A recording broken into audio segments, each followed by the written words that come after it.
Welcome to the Triple Play Sports Podcast with your hosts, Christian Perino and Tristan Barnes. Today is July 20th, 2026. I am here with the Tristan Barnes, the Omega, the best sports talker on San Diego's planet. Tristan, how you doing, my man? I'm good. I'm honored by you calling me that. I definitely don't think I am, but maybe someday. But today is a very special podcast because we're going to talk about baseball, and we're going to start deep diving into college football teams. Let's go. Two mystery teams will be covered at the end of the video. Christian will do one, I will do one, and we're going to cover a bunch of the Power 4 teams, and maybe eventually Notre Dame. So, Yes. yeah. So it's gonna be fun. So yeah. Yeah, I can't wait to get into it. One of my favorite people of all time to talk college football, Pat McAfee, one of the best to do it. Always check him out. He's awesome. I don't think we're going to match him today, but we're going to do our best to just give you guys all the information that these teams are going into the 2026-2027 seasons and who some underdogs are, who some hot shots, some already almost guaranteed to be in the top 25. Football is football, though. So let's hop right into some MLB action. Tristan, I will go over the AL and you will go over the NL standings. A lot of moves and some crazy games that have happened recently. Am I right? Yeah. Just coming off of the All-Star break, there's been a lot of high-scoring games, a lot of good action. So this is a good time for baseball right now. Yeah, it's always a good time for baseball, but I can't wait to get into college football later. I'm just so excited. Me too. I live and breathe college football. I am addicted to it. Yes. So let's get started with the AL East. The Tampa Bay Rays are 56 and 42 and a game and a half up of the New York Yankees. The Bronx Bombers are down in second. Boston, holy cow, they've had put together a winning streak. They're 18 and 2 in their last 20 games. Holy cow. They're going to catch up, and they're going to What's take here? the Yankees Yeah. over. Oh my gosh. Then we got Baltimore, Toronto.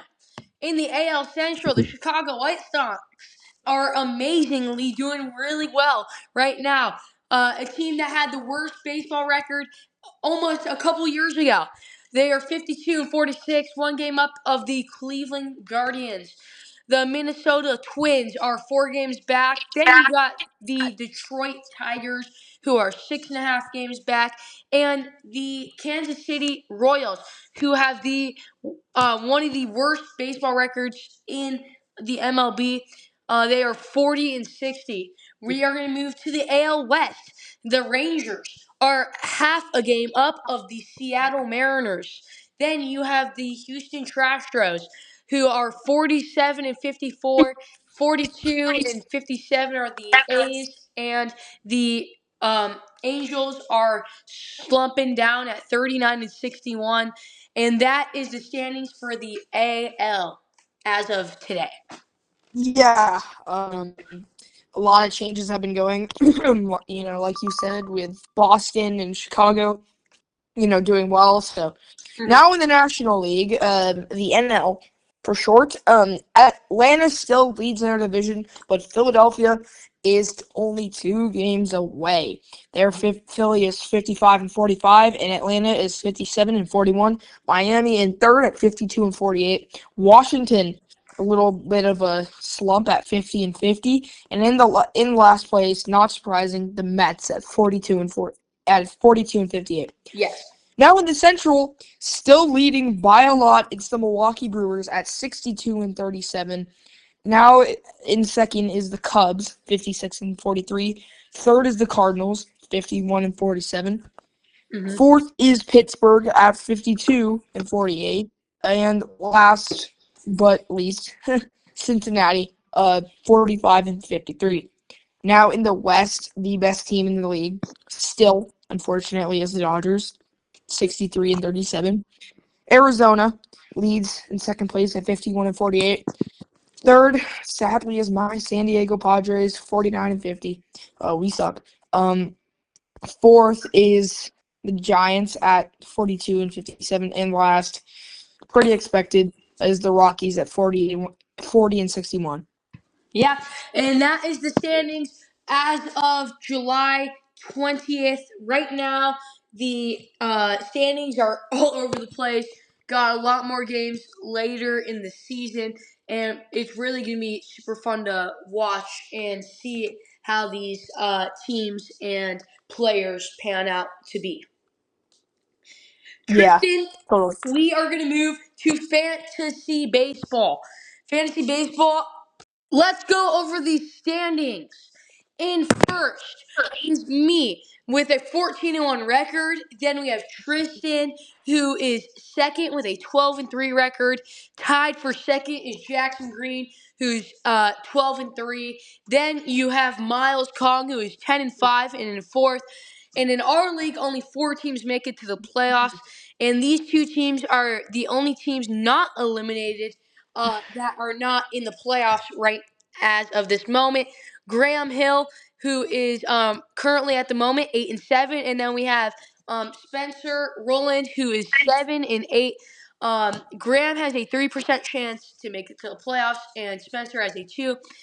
As of this moment, the following 4 teams are eliminated: Leif Hugert, Jacob Ledoux, Wyatt Piskalik, and Charlie Bravo. Charlie Bravo has put up a historically bad season with a 1-14 record.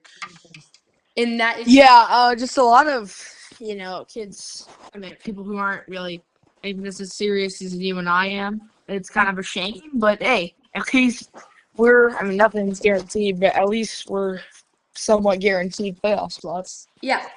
I've officially clinched the playoff berth, so now I'm officially in the playoffs.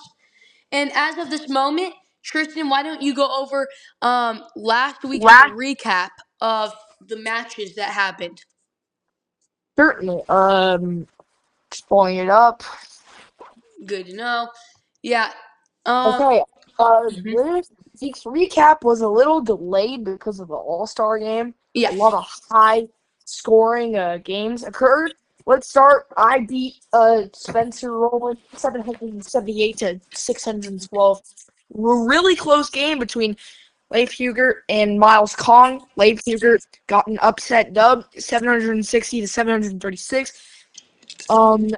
Christian, you had a pretty good performance against Wyatt Piskalik, winning 660 to 501. Jackson Green had maybe the best performance of all time in our league, defeating Jacob Ledoux 842 to 586.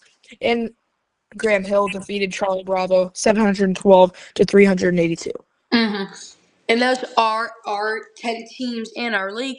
I do want to say this because a lot of people go up to me and say, why is your league so high in scoring? We do have custom scoring settings.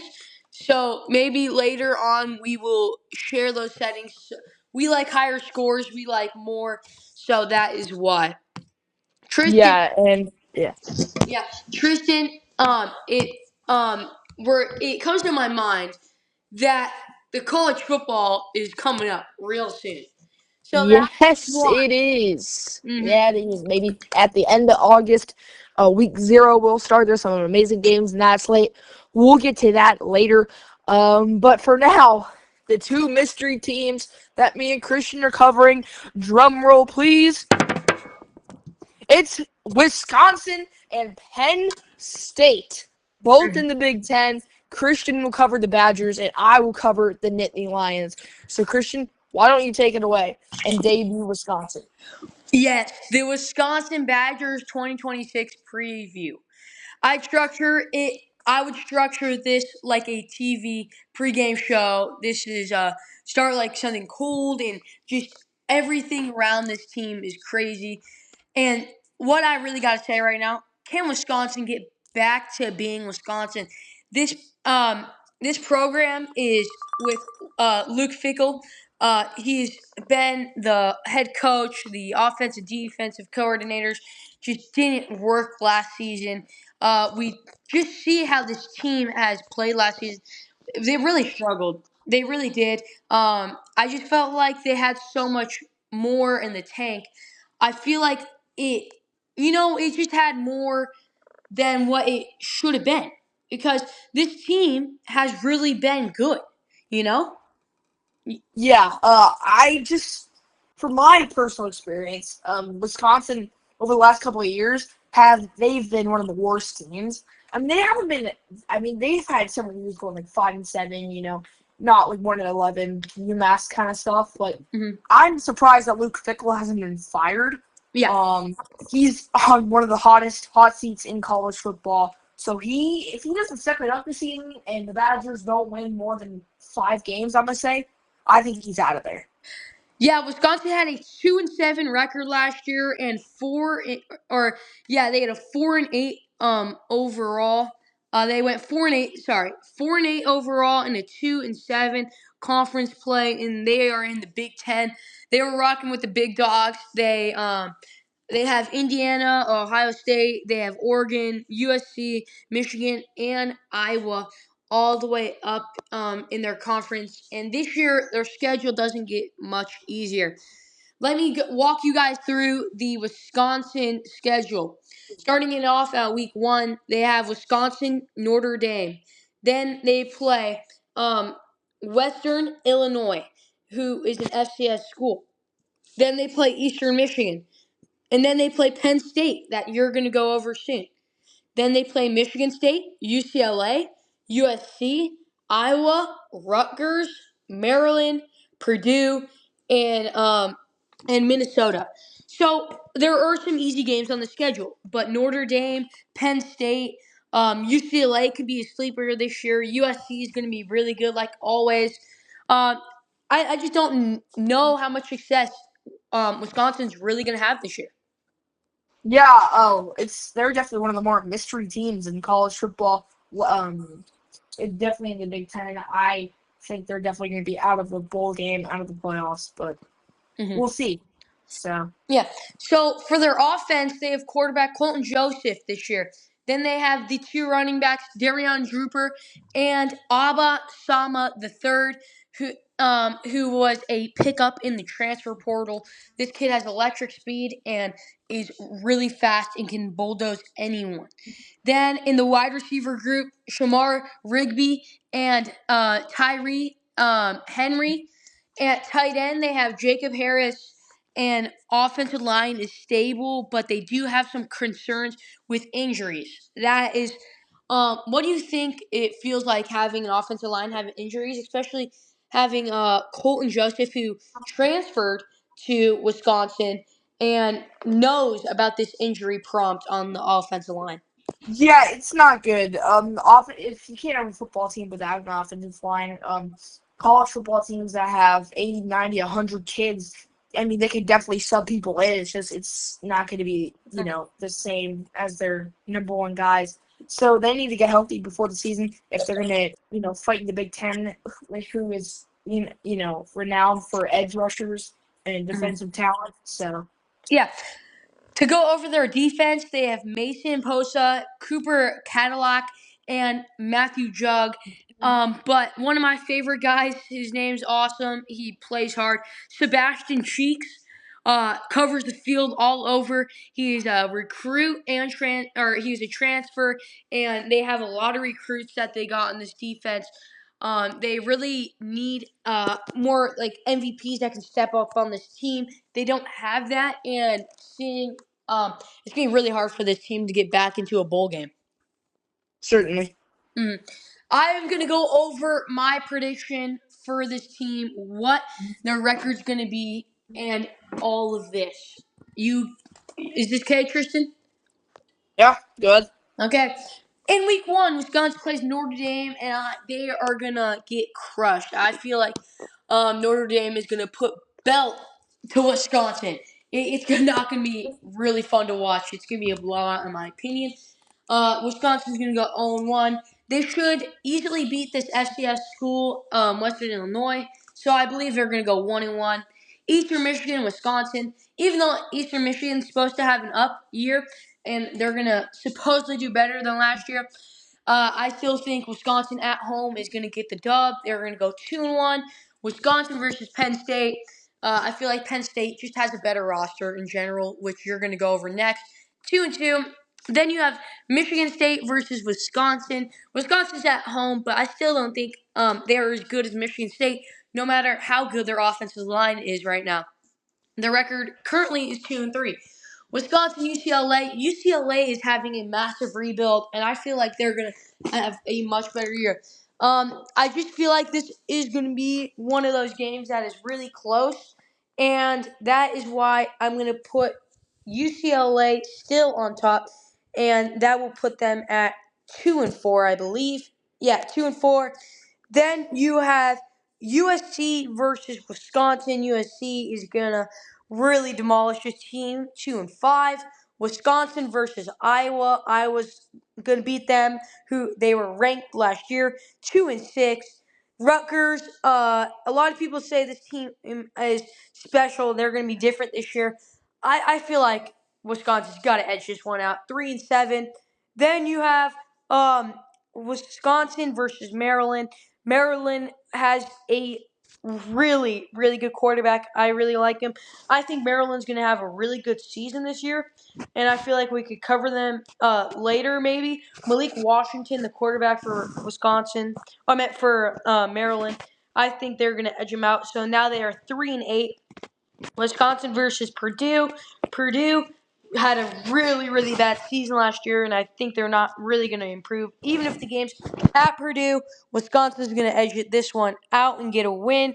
So they are 4-8. Then you have Minnesota versus Wisconsin. Wisconsin's going to get this one, and I think they officially, finally have a 5-8 season, but still no bowl games.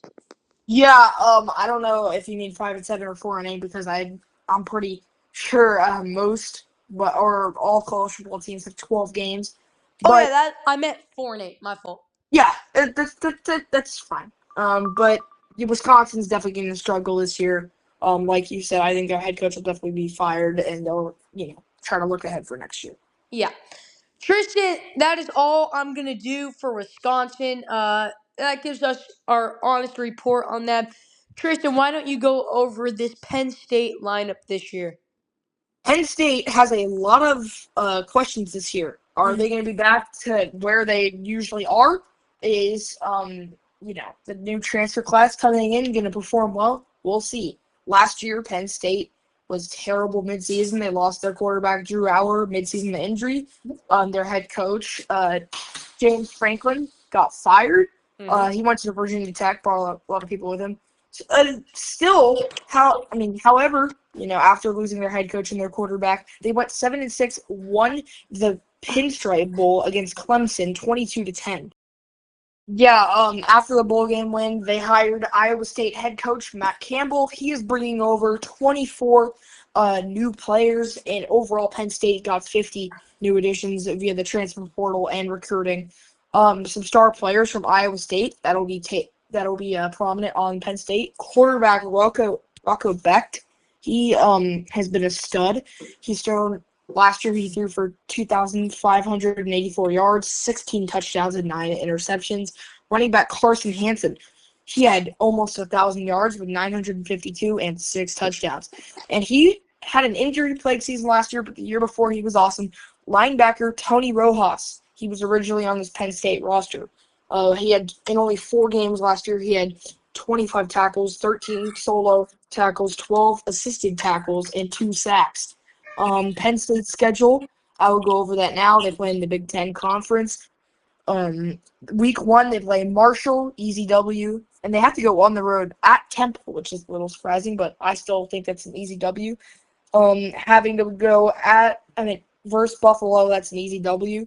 Now starting with Big Ten play, they have to go on the road at Northwestern, who is definitely improved from Last season. the year before last season. So they'll definitely be okay again. I think pretty mid, but Penn State gets the win. They're one of their toughest games. 2 tough games right now. I think those will both be a loss versus USC. One of the top recruiting classes in the country, most returning starters in the country, and at Michigan. Just got new head coach Kyle Whittingham from Utah. And versus Purdue will be an easy game. Having to go on the road, though, at Washington. Washington is a tough team. They're consistent every year, so I think that will be lost. But then they end their season off with a 3-game winning stretch against Minnesota, Rutgers, and Maryland. Mm. Home the first 2 games and away the last. So I think they go 9-3, 6-3 in the Big Ten. I think because of their 3 losses, they'll miss out on the college football playoff, but they'll definitely have a bowl game that they can look forward to. Yeah, there's a lot to look forward to for Penn State's season. They have a lot of new recruits, new coaches, new offensive line, new everything. You know, you got to flush out the bad and then in with the good, and that's what Penn State's done. Especially since they had a good season 2 seasons ago and made it far in the college football playoffs. If I'm not wrong, right? Yeah, I believe they made the semifinals and lost to eventual national champion runner-up Notre Dame in the first year of the 12-team playoffs. Sorry to interrupt, but I forgot to mention Penn State's roster. Yeah. So if I Why can don't just you do do that it? real quick. Yeah, at wide receiver, they have Chase Sowell transfer. At wide receiver 2, they have Brett Elkisiden, sorry if I make the name wrong, another transfer. And at wide receiver 3, they have Cody Howard. Left tackle, they have Malachi Goodman. Left guard, a transfer, Trevor Burr. Center, transfer, Brock Riker. At right guard, Cooper Cousins. At right tackle, Anthony Donko. At tight end, Andrew Rapplier. Quarterback, Rocco Becht. And running back, Carson Hansen. Now in the defense, they run a 4-2-5. Left defensive end is Yvonne Kimaju.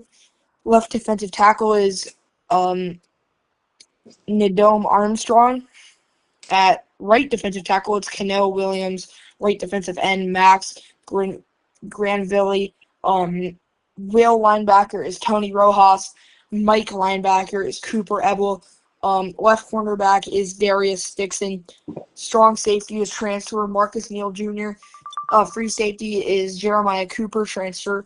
Right cornerback is Alvadian Collins. And the nickel cornerback is Zion Tracy. Yeah, and that's a pretty dominant roster for this year. You have them having a pretty good record, and they're going to make a bowl game. Is there any surprise or shock that would come to you if they make it further than a bowl game? No, I mean, I think this roster is set up for success. I love, some of the players that Matt Campbell brought over and some of the players that Penn State already had. So it wouldn't be a shock to me if they went 10-2 and got a lower seed in the CFB, if, they could. But they have a very easy Big Ten schedule, so that's going to be something that, unless they go undefeated or one loss, then I don't think they're destined for the CFP. No Ohio State, no Indiana, no Oregon, 3 of probably the top 3 teams in the Big Ten. Yeah, that's true. And I want to say this right before we go. There is 40 days till college football, and that is 40 days for you to get all your news in on this podcast. Follow us on YouTube, Spotify, and Instagram for your daily sports updates. Podcast Mondays and Fridays. And Tristan, always great talking to you. Can't wait to do it next time. See you, my man.